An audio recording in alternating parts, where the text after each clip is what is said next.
Given some sample data, how do we populate a list view? Let's look at an example of some contact data and how it can be displayed in a list. We start with our raw data of contacts, which is 3 contacts as well as their profile images. Then we pass this data into the adapter so it has a reference to it. The adapter also knows how to build a list item layout for each of these data items. So it could go ahead and create the layouts for them. But we don't need to create the views yet until the list view requests that it needs them. For example, if you had hundreds of contacts here, you wouldn't want hundreds of layouts sitting around that aren't being used.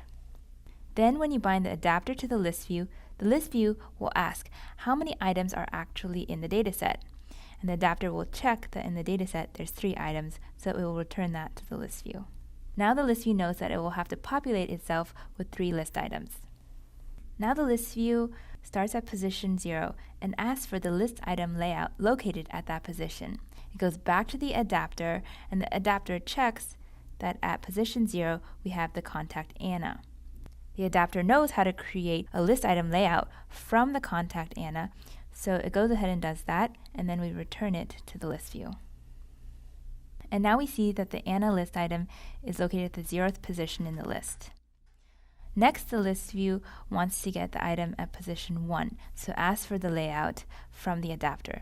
The adapter checks that at position 1 we have the contact Bob. The adapter knows how to create a list item layout for Bob, so it goes ahead and does that, and then it returns it to the list view. And now we see that the list item for Bob has been successfully added to the list view at position 1. Now the list view fetches its last item, because it knows that there was 3 list items to expect. It fetches the last list item layout at position 2 by asking the adapter. The adapter checks that at position 2 we have Charlie, as well as that image, and we know how to make a list item layout for Charlie, so we can go ahead and do that and then return it to the list view. And now we have the list item for Charlie at position 2 in the list, and we have our complete list.